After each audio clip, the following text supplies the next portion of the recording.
Hola, en esta charla vamos a hablar de los dispositivos y terapias avanzadas para la insuficiencia cardíaca, cuándo indicarlas. Mi nombre es Marcelo San Martín Fernández y trabajo en la unidad de críticos cardiovasculares del Servicio de Cardiología del Hospital Ramón y Cajal en Madrid. Primero definimos la insuficiencia cardíaca avanzada como el síndrome clínico caracterizado por síntomas persistentes o progresivos y disfunción ventricular a pesar de la terapia médica establecida en las guías de práctica clínica. Esto sería una definición más fácil. La prevalencia de insuficiencia cardíaca avanzada está aumentando y eso es debido al aumento del número de los pacientes, a la mayor edad de la población y a la mejoría de la supervivencia con los mejores tratamientos para la insuficiencia cardíaca. Las últimas guías de práctica clínica de la Sociedad Europea de Cardiología tienen sus criterios para definir la insuficiencia cardíaca avanzada y lo divide en 4 grandes grupos. El primero es la presencia de síntomas graves y persistentes, es decir, una New York Heart Association clase 3 o 4.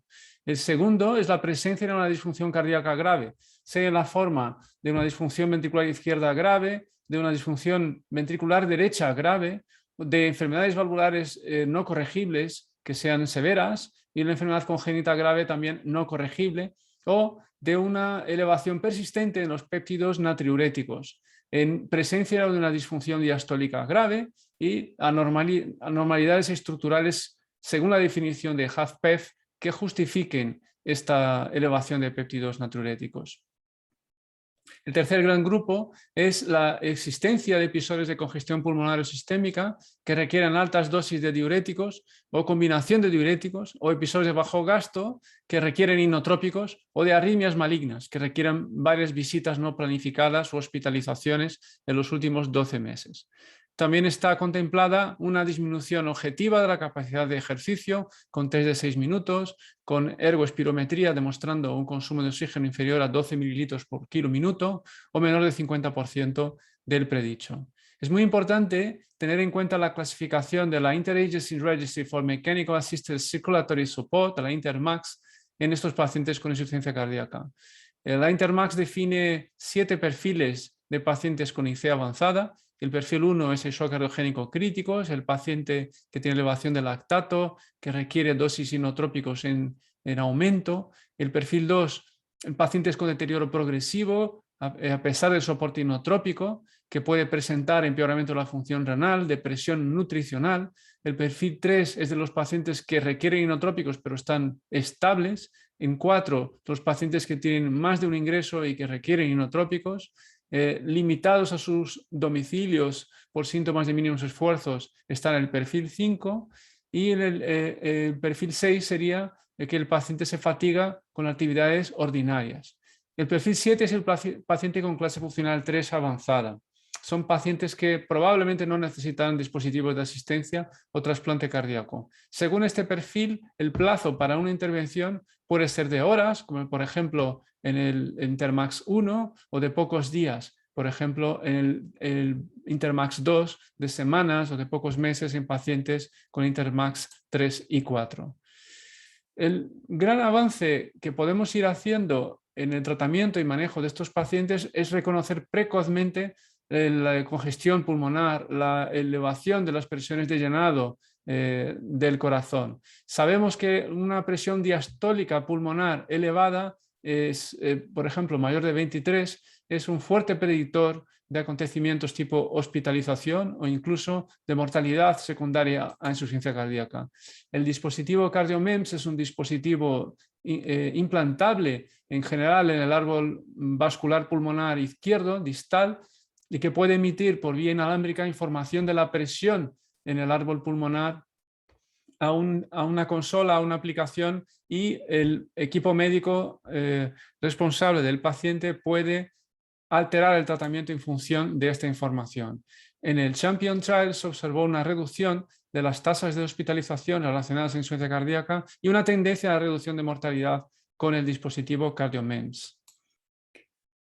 Una forma de mejorar lo que ya hacemos farmacológicamente es la activación varorefleja a través del VaroSteam Neo. Este es un dispositivo insertado como si fuera en un marcapasos en la bolsa subpectoral, que está conectado con un estimulador en el seno carotídeo, en la carótida, y a través de cirugía se selecciona el punto donde más sensible es la carótida a la estimulación del dispositivo. El objetivo es aumentar el tono vagal, reducir la activación simpática crónica que acelera la progresión de la enfermedad cardíaca.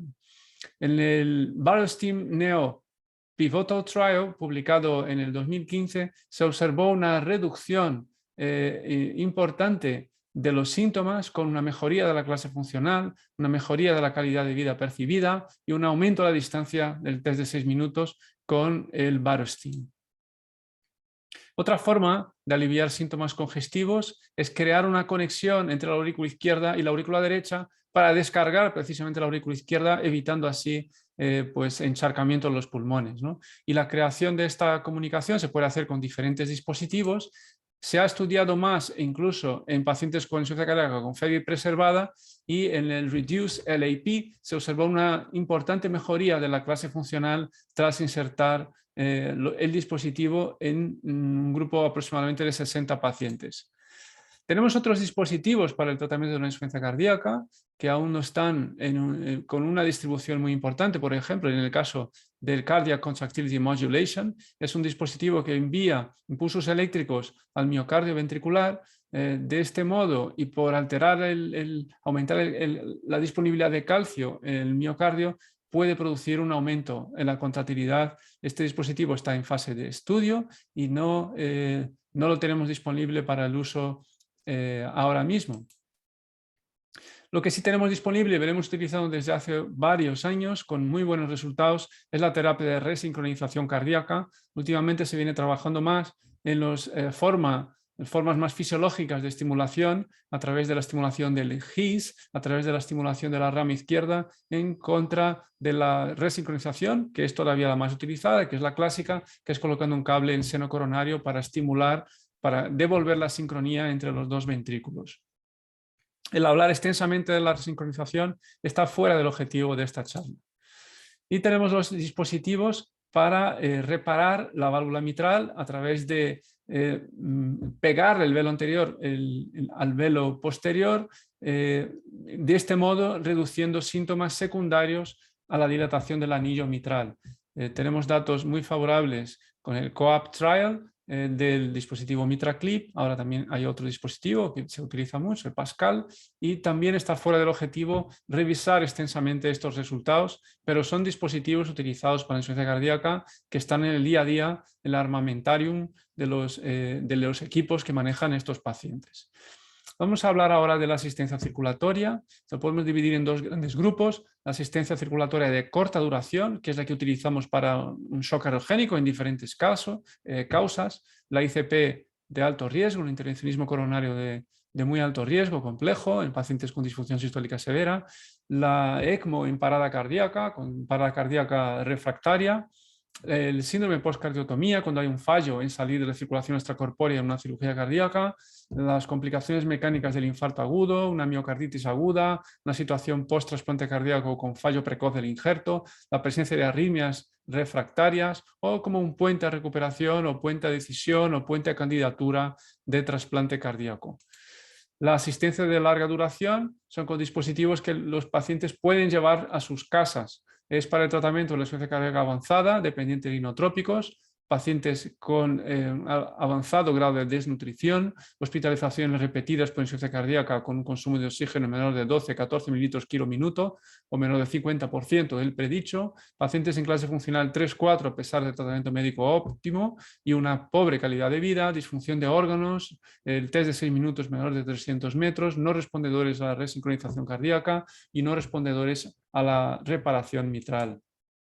Hay contraindicaciones para el uso de la asistencia circulatoria, pues el daño neurológico irreversible, pues puede ser el caso de un paciente con encefalopatía anóxica, la enfermedad sistémica con limitación de la supervivencia, la enfermedad grave de la aorta o arteriopatía periférica que no sean corregibles, coagulopatías o contraindicaciones a la anticoagulación, la presencia de trombos en el ventrículo y en la aurícula que no pueden ser retirados, la aneurisma o disección de aorta, sepsis, comunicación interventricular y las barreras psicosociales cognitivas y la fragilidad grave.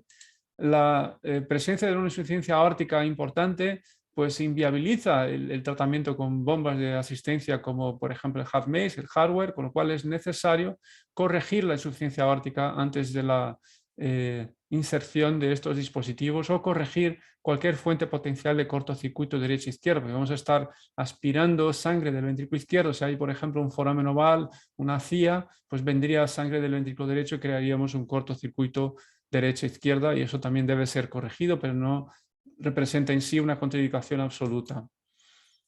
¿Cómo distribuimos estos dispositivos en la práctica en los pacientes con ICEA avanzada? Bueno, pues si tenemos un paciente en Intermax de 1, 3, 4, son los pacientes que están requiriendo inotrópicos, que están deteriorando órganos de Diana, tenemos que hacer algo como soporte antes de un trasplante, antes de una decisión, a ver si podemos mejorarlo de cara al trasplante. Es como puente a decisión al trasplante o a candidatura al trasplante, como incluso puente a una terapia de destino. Y esto puede ser un balón de contrapulsación, el Impella, Centrimag, una ECMO. Entonces, una vez que verificamos que no hay un daño neurológico permanente, no hay una contraindicación del trasplante cardíaco, pues el paciente pues, se pone en lista de espera y si en alerta cero se consigue un órgano, genial, trasplante cardíaco, ¿no? Si necesitamos más tiempo, si hay una contraindicación al trasplante, si necesitamos mejorar algún aspecto más de estos pacientes así tan complejos, podemos insertar un dispositivo de asistencia de más larga duración y después pues trasplantar al paciente o pues tenerlo como terapia de destino.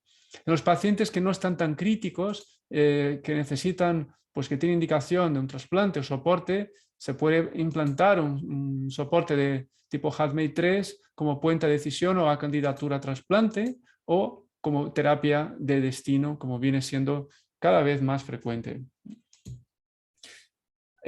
Los dispositivos de asistencia corta, el más utilizado por disponibilidad, por tiempo, por experiencia es el balón de contrapulsación, que es un catéter de 7-8 frames que se inserta en general por la femoral. El balón se infla en diástole, se desinfla en sístole, y el objetivo con el balón inflado en diástole es mejorar la perfusión coronaria y al desinflarlo reduce la postcarga con una mejoría del gasto anterógrado.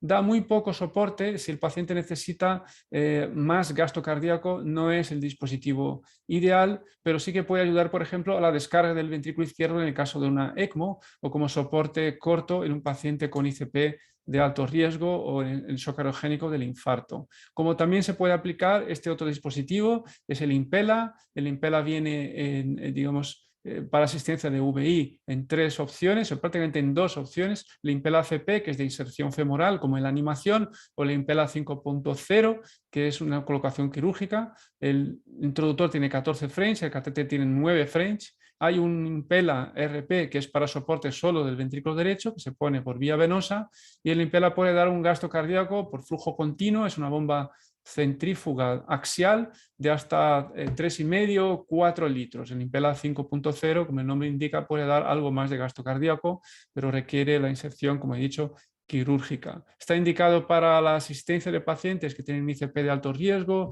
el shock aerogénico del infarto agudo de miocardio, y puedes mantener el paciente con un Impella 5 a 7 días. Y el gran, digamos, hándicap son las complicaciones vasculares, que son frecuentes, hasta un 10% en estos pacientes. Después de varios días de soporte, también pueden dar hemólisis.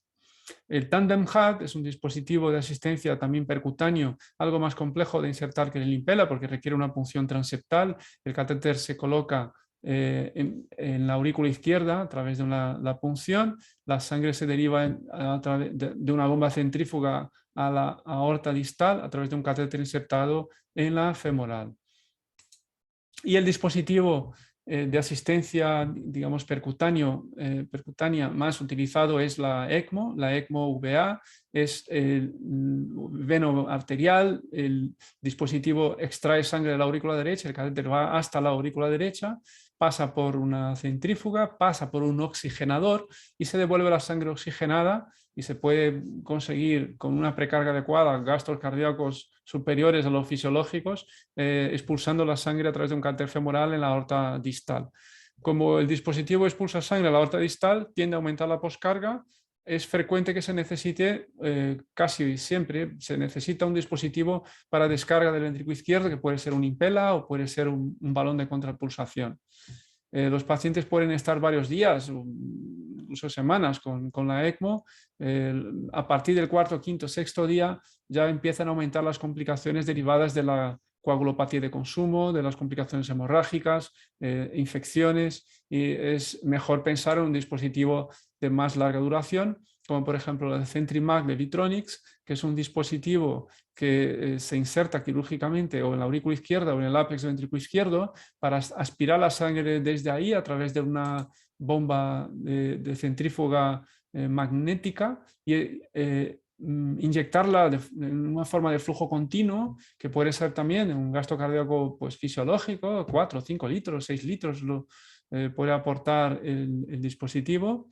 Depende obviamente de la función ventricular y de la precarga. El dispositivo aplica un mecanismo similar a lo que he comentado en otras situaciones de mecanismo magnético a través de imanes para girar a 3000 hasta 4000 revoluciones la centrífuga. Y está el HeartMate 3, que también aplica una bomba centrífuga magnética insertada en el ápex de VI y expulsa la sangre en forma de flujo continuo a la aorta, ¿no? El dispositivo es insertado obviamente por vía quirúrgica y puede dar un gasto cardíaco suficiente, 3, 4, 5 litros si hiciera falta, lo que haga falta a los pacientes. Esto va conectado a una bomba, a un cargador externo donde se puede programar el dispositivo, vigilar las posibles complicaciones y es completamente independiente el paciente. Prácticamente está dominando ahora mismo el mercado porque se ha retirado pues, digamos, su principal competidor, que era el hardware, a mediados del año 2021. El HeartMate 3 fue comparado con el HeartMate 2 en el estudio Momentum. El HeartMate 2 era un dispositivo de centrífuga axial de mayor volumen, insertado en el abdomen, y el HeartMate 3 pues es muy superior en prevenir complicaciones como ictus, trombosis del dispositivo o complicaciones hemorrágicas, y la supervivencia libre de eventos es muy significativa a los 2 años, pues pueden ver aquí el 74% de los pacientes. Hay otro registro que es el Elevate, que agrupa 540 pacientes. La supervivencia a los 2 años es del 83%, 65,5% libre de hemorragias quirúrgicas, ictus o trombosis de la bomba, y hay una clara mejoría de la capacidad funcional, como ven en el gráfico aquí de la NIJA, antes del dispositivo y después del dispositivo. La mayor parte de los pacientes están en clase funcional 1 o 2. La tasa de ictus es del 10% y la trombosis de la bomba ocurre en el 1,5%. Hay efectos adversos secundarios a estos dispositivos, ¿no? Dos grandes grupos, los relacionados a la hemocompatibilidad, que es el sangrado de mucosas, especialmente gastrointestinal, por consumo de von Willebrand, es por la presencia del flujo continuo, se generan telangiectasias, malformaciones vasculares en el tubo digestivo, las trombosis, el ictus, y los no relacionados a la hemocompatibilidad, que son el fracaso del ventrículo derecho, la infección del driveline, que hasta el 50% de los pacientes, y la insuficiencia aórtica, que es más por no utilizar la válvula aórtica. Es muy importante prever el fracaso del ventrículo derecho. Hay diferentes formas de hacer esta valoración: el score Euromax, la valoración hemodinámica invasiva del cateterismo derecho antes del implante es fundamental. Tenemos la PAPI, es el principal marcador de un fracaso del ventrículo derecho después del implante de una asistencia izquierda. Una PAPI menor de 1,85 confiere una sensibilidad del 94%, una especificidad del 81% para un fracaso del ventrículo derecho después de una asistencia izquierda. Hay dispositivos en fase de evaluación. Este es un dispositivo pulsátil insertado a través de la femoral que puede dar hasta 2 litros. Es muy sencillo porque se puede conectar el ventrículo izquierdo a través de esta bomba a la consola del propio balón de contrapulsación, que está disponible prácticamente en todas las unidades coronarias, en las unidades de hemodinámica, y a través de la conexión con el electrocardiograma el dispositivo va expulsando la sangre a través de esta ventana a la aorta. Es de gran calibre, 17 frames, y está autorizado para utilizar solamente durante un día. Otro dispositivo es el NuPulse, es un balón de contrapulsación insertado a través de la axilar y que es totalmente inalámbrico. O sea, que el paciente podría ir a casa con este dispositivo y se conecta a través de vía inalámbrica con una tablet. Las conclusiones de esta presentación son que la incidencia de estadios avanzados de insuficiencia cardíaca aumenta con nuevas herramientas farmacológicas y con el envejecimiento de la población. Disponemos de algunos dispositivos de menor o mayor complejidad para abordar diferentes problemas, como la monitorización de la congestión, de la presión de arteria pulmonar, la resincronización, el tratamiento de la insuficiencia mitral y los dispositivos de asistencia circulatoria. Finalmente, recordar que el manejo de los pacientes en shock cardiogénico o insuficiencia cardíaca avanzada con deterioro de órganos y desnutrición es complejo y requiere una colaboración multidisciplinar. Muchas gracias, un saludo, que tengan salud.